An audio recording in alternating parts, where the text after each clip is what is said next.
This next film is undoubtedly one of the most underrated Korean movies of 2024 and a true masterpiece in the crime genre. Its complexity goes far beyond typical crime thrillers, with a plot that is full of twists and turns. Just when you think you've figured out who the killer is, the story takes another unexpected turn, perfectly embodying the feeling of you can never guess who the killer is until the very end. The story takes place on a small island called Guncheon, where the locals have lived for generations by fishing. However, with the passage of time, heavy machinery and chemical factories have begun to pollute the sea, leaving most of the marine life unusable and undrinkable. The island's divers, struggling to make a living, can only lament their fate. The captain of their boat, who depends on the divers for his livelihood, is especially worried, as his crew is his only source of income. One evening, a middleman approaches the captain and subtly hints at the possibility of using the sea to smuggle goods. Since he is well versed in the business, he has plenty of ways to pull it off. The captain, though initially reluctant, sees no other way to survive in the harsh conditions and reluctantly agrees. Smuggling becomes a simple task. The sender places the illegal goods in a box, throws it into the sea, and the crew retrieves it under the guise of fishing. The cargo then passes through the customs area unnoticed. The next day, Jin-suk and the others find themselves not fishing for seafood, but for boxes instead. They don't question it, as smuggling is far more profitable than fishing, and they are all in this together.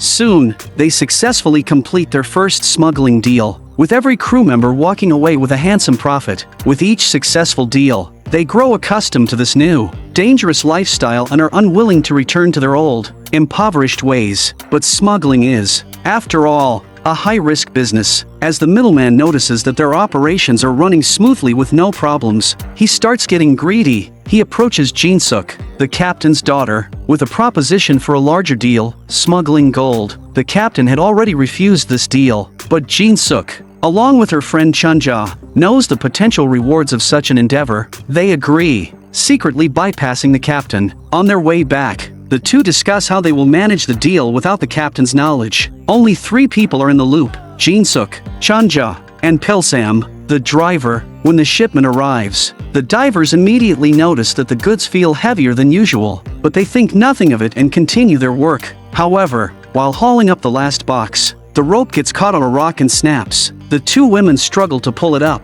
but when the box is finally lifted, it crashes open, revealing piles of gold. The sight shocks the divers, who have never seen so much money in their lives. Just then, the captain emerges, furious at Jin-suk and Chunja for going behind his back. But as if fate hadn't played enough tricks, the sound of a Coast Guard siren echoes in the distance. The captain, stunned, can't understand why the Coast Guard is showing up and panics. He orders the crew to escape, even abandoning the gold in the process. In the chaos, the ship's hook gets snagged on a rock, and everyone rushes to untangle the rope. As the rope snaps, it strikes one of the crew members, knocking him unconscious and sending him into the sea. The captain, horrified, dives in to rescue him, but his foot gets caught in a fishing net, and as the boat starts moving, the 2 are pulled into the propeller, turning into nothing but a bloody mess. The crew is frozen in shock, too terrified to flee. Jin-suk, seeing her father's death, loses all sense of purpose. The Coast Guard arrives and arrests everyone, but Chunja,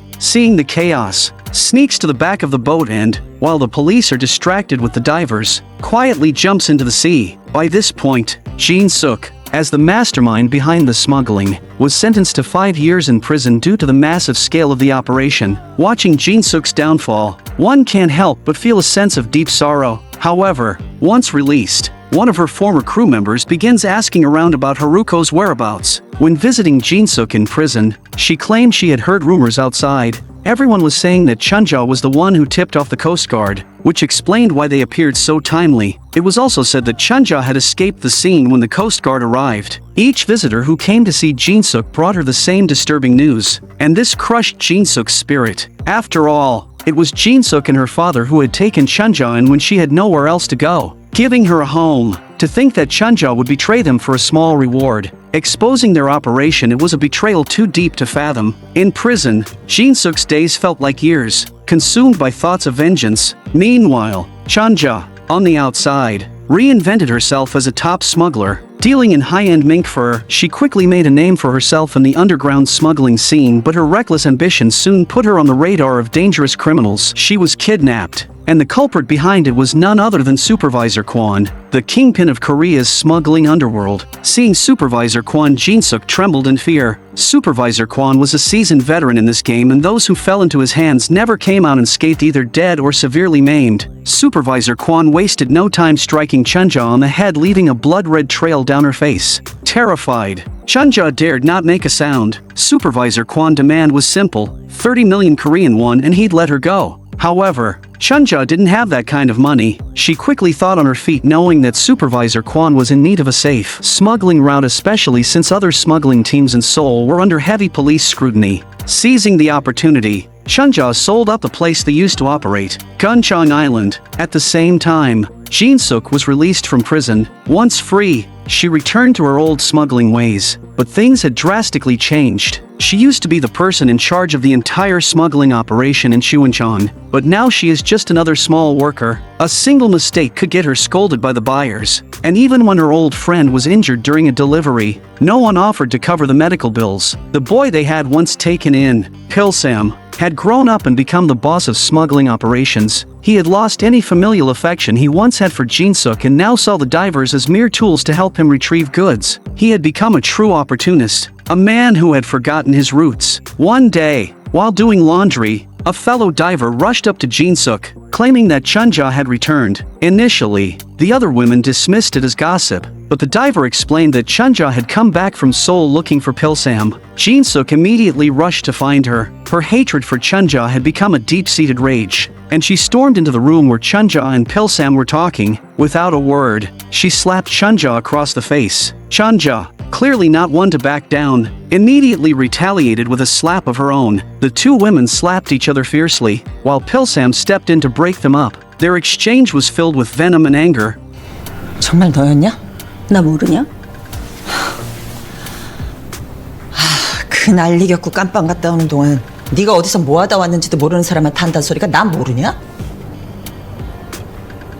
그럼 안부부터 물었어야지. Once the tension settled, Jin-suk stood at the door, declaring that from now on, no one was allowed to take Pilsam's smuggling jobs without her approval. Pilsam, realizing how important the divers were to the smuggling operations, knew this meant trouble. Chunja had already thought this through. She found Supervisor Kwon, who had come to Guncheong Island with a small group of people. When she saw that only Supervisor Kwon and one other person were present, she was momentarily confused, but Supervisor Kwon explained that nothing was set in stone yet, so only the two of them were involved. Once things were confirmed, they would bring in more people. Chunja didn't question it. She understood Supervisor Kwon's power and knew that as a middleman she had to follow his loo. She quickly got to the point, asking Supervisor Kwon to speak on her behalf when he met with Pilsam. Supervisor Kwon, seeing no harm in this small request, agreed without hesitation. The next day, when the two groups finally met, introductions were exchanged. Pilsam then began to explain the smuggling area to Pilsam. This place was off the coast, far from any Coast Guard patrols, making it an ideal location for their operations. The deal would go down here, away from prying eyes. After saying that, Chunja immediately began playing the victim, claiming that the divers no longer wanted to work with Pilsam, and even if they lost shipments, no one would go out to salvage them. Pilsam was stunned by this. How could it be that Chunja, who had an issue with Pilsam, was now turning the blame onto him? On the other hand, Supervisor Kwon understood what Chunja was trying to imply, and siding with her insisted that Pilsam had to resolve this issue. If not, their cooperation was off the table. Pilsam, taken aback by Chunja's audacity, had never seen someone twist things so skillfully, but in the end, he had no choice but to give in. Meanwhile, things weren't going well for Jin-suk either. In the small island community of Guncheong, there were no other job opportunities apart from smuggling. The divers working with her had no source of income, and even basic necessities like baby food were scarce. Jin-suk heard them bitterly complain, hinting that they had to make do with whatever they could find, even using discarded fish guts to make soup for the kids. Jin-suk felt a pang of guilt hearing this, and soon, Chunja came to her with an explanation for why she had run away all those years ago. She revealed that she had been adopted by someone, but that person had sinister intentions and tried to assault her. In self-defense, she had stabbed him and fled. If the authorities had caught her back then, the truth about the incident would have come out. But Jin-suk wasn't moved by Chunja's story. She saw it as just another excuse and,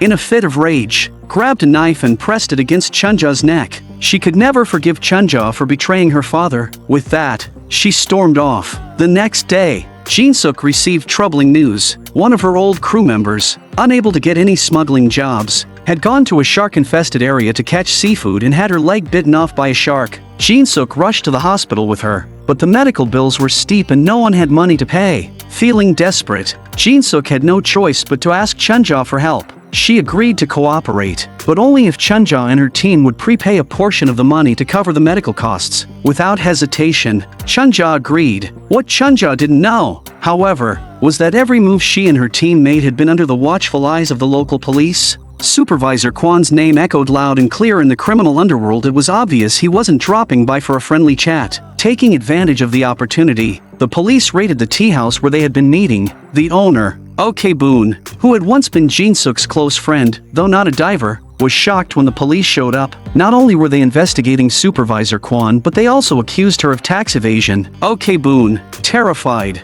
fell to her knees and begged Officer Jang Chun for mercy. Jang Chun, though stern, was willing to offer a deal. If OK Boon could tell him the date and location of Supervisor Kwan's next smuggling run, he would overlook her crimes. With no other choice, OK Boon reluctantly sold out her friends. The next day, Jang Chun and his team set up surveillance at the strait, waiting to ambush the smugglers. As expected, a fishing boat soon appeared, but to their surprise, it wasn't a smuggling vessel, it was just an ordinary boat, and Jang Chun realized he had been tricked. Chunja had long suspected that they were being watched and had come up with a plan. They deliberately exposed themselves to the police, knowing that OK Boon would report them. Meanwhile, OK Boon had paid a group of people to arrive at a specific time and location, allowing them to retrieve the smuggled goods before the police could act. This operation was secretly cooked up by Haruko, Masuk, and Asu. Neither Pilsam nor Supervisor Kwan had a clue.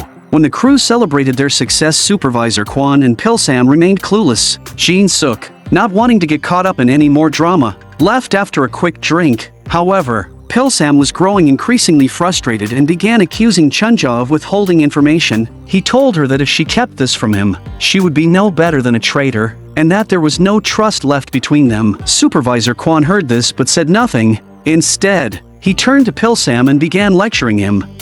다리 푸셔.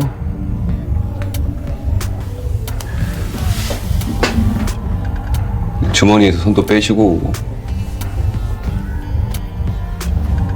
손은 원래 안 넣었었는데? Pilsam had clearly lost all respect for his superior, and in a fit of rage, he bit his glass in front of him. But once all the schemers had left, Supervisor Kwan pulled out a stack of photos and showed them to Chunja. She was stunned. Supervisor Kwan revealed that the Coast Guard would indeed be intervening at the next operation, but it wasn't because they had fallen for the trap. There was a mole in their group. Pilsam himself had been in cahoots with the Coast Guard all along. Supervisor Kwan then revealed that on their next outing he planned to eliminate Pilsam, and from that point forward Chunja, Jin-suk and the others would be able to work directly with him. However, what Supervisor Kwan didn't anticipate was that Pilsam was already planning to eliminate him as well. Pilsam had only been the middleman coordinating things, but when it came to the profits he was getting a mere fraction compared to Supervisor Kwan, who took most of the cut. This situation led the group to decide to take matters into their own hands and eliminate Supervisor Kwan in order to control the deals and keep the profits for themselves. Meanwhile, Jin-suk, still furious at Chunja for betraying them,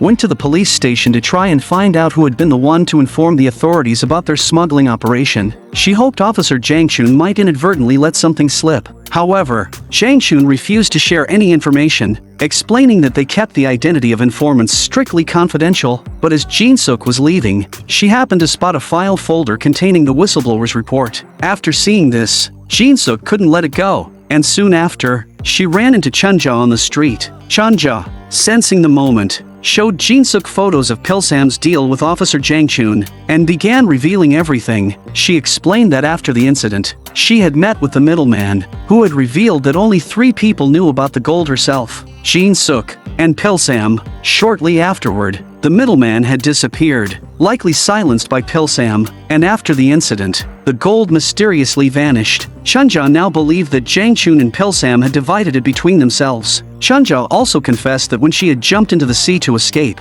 she had witnessed their dealings firsthand. She hadn't told Jinsuk earlier because without solid evidence, her accusations would have been useless. Meanwhile, Ashio had used her charm to lure a police officer, and during the encounter, she managed to obtain the whistleblower's report. When Jinsuk and Chunja opened the file, they discovered that the person who had ratted them out was none other than Pilsam. Upon learning the truth, Jinsuk's emotional facade completely crumbled. Now aware of the betrayal, the three women reconciled and began plotting to take down both Officer Jangchun and Pilsam. Their best tactic, of course, was to create discord between the two men. The plan was quickly set into motion. At the same time, Officer Jangchun had found Boon again and immediately began beating her mercilessly. His fury stemmed from the incorrect information she had provided him earlier, which caused him public embarrassment, as well as her theft of the police documents the previous night. Boon was badly bruised and bloodied by the time he was done. Returning to different places, Pilsam led his team to Kwan's home. He didn't expect Pilsam to act so quickly, and neither did the military governor. He was ambushed and caught off guard.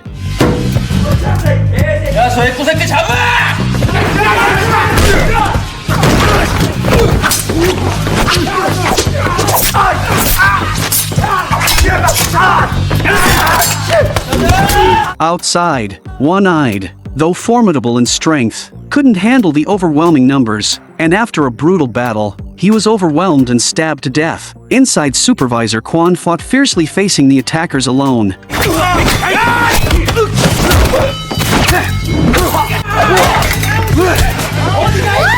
With his back against the wall, he used sheer force to intimidate the others into backing off, but the battle was still fierce. Supervisor Kwan had hoped to take down Pilsam, but to his surprise, Pilsam was more cowardly than expected. Despite the fact that they were outnumbered, Pilsam's crew was heavily armored, making the fight even more difficult. In the end, Supervisor Kwan couldn't escape the onslaught and was killed, collapsing right in front of Chunja. With Pilsam's men now appearing in front of Chunja, she trembled in fear, cornered in with nowhere to run. As Pilsam was about to finish her off, Chunja, desperate to survive, quickly shouted, "There's a shipment of diamonds worth 300 million coming in soon." Upon hearing Chunja's desperate plea, Pilsam immediately became intrigued and dragged her away without hesitation. Meanwhile, Jinsuk had found Boon, who was being beaten to a pulp. Seeing her disheveled state, Jinsuk immediately told her that Chunja might be in danger. She revealed that Pilsam discovered that the smuggled goods were diamonds, and he planned to eliminate Director Kwan and Jang Chun and keep the $300 million worth of diamonds for himself. Jang Chun, upon hearing this, was stunned and demanded to know how Jinsuk knew all this. Jinsuk, without hesitation, admitted that Pilsam had promised her that if she helped him this one time, he would return her father's ship to her. She also mentioned that she had no idea Pilsam was planning to do such a thing and that he wanted to eliminate the evidence that was in Jangchun's possession, the gold smuggling scandal. Jangchun froze upon hearing this. He knew exactly what that evidence was, the past smuggling operation involving gold. Realizing that he couldn't sit idly by, he immediately gathered his men and set off to corner Pilsam. Back at Pilsam's hideout, the group was still recovering from their injuries when they saw the police arrive. Ready to charge in, the group immediately prepared to fight back, but the police, waiting for the right moment, easily overpowered them. Jangchun wasted no time, kicking Pilsam to the ground. When they opened the safe, they found the whistleblower's report, the one Boon had secretly stolen and hidden there earlier. Boon had sacrificed herself to secretly slip the document into the safe, ensuring the truth would come out. As Jangchun held the report, Boon immediately took the opportunity to turn on Pilsam, claiming that everything had been done at his orders. Pilsam, now realizing that Chunja and the others had framed him, desperately pleaded with Jangchun. However, Jangchun wasn't fooled and ordered the arrest of everyone involved. The next day, Jangchun led a team to the designated area for smuggling the diamonds. Though the waters were known to have sharks, Jangchun cared little for such dangers. His sole focus was the diamonds. He threatened the divers with a gun, forcing them to jump into the shark-infested waters to help him retrieve the treasure. However, Jinsuk, Chunja, and the others quickly realized that something was wrong. Jangchun had sent his men to eliminate them once they were in the water. While the hired thugs might have been formidable on land, they were no match for the seasoned divers who had spent their lives in the sea. Soon, one by one, the thugs were taken down by the fierce and skilled divers. Just as they surfaced for air, Jang Chun opened fire, clearly aiming to drown them in the water. OK Boon, who was not a strong swimmer, saw this and realized that Jang Chun would never let them go. In a moment of desperation, she decided to act. Taking advantage of Jang Chun's distraction, she shoved him into the water, sending him straight into the jaws of the sea. The divers, seeing this, immediately grabbed Jang Chun and dragged him into the water, ending the reign of the ruthless officer once and for all. But as the group was making their way to shore, they were confronted by Pilsam, holding a gun and demanding that they get back into the water. With no other choice, Jinsuk and the others reluctantly complied, but they weren't planning to just give up without a fight. As they neared the ship's anchor, they quickly latched it onto a nearby rock, hoping to use it to their advantage. The situation was dire, but the plan was just beginning to unfold, and the struggle for survival continued. As Pilsam onshore tried to start the boat, he found that it wouldn't budge. Frustrated, he made his way to the back of the boat, attempting to lift the anchor. Meanwhile, the divers below seized the opportunity and quietly climbed onto the ship. Pilsam, taken by surprise, lost his balance and fell into the water. Desperate, he pleaded with Jinsuk to let him back on the boat, knowing that the waters were infested with sharks. However, Jinsuk had no intention of sparing him. Without a second thought, she started the boat and sailed away. Pilsam's fate was sealed. He was left to the mercy of the sharks, and soon, they found him, and with that, the story reached its grim conclusion.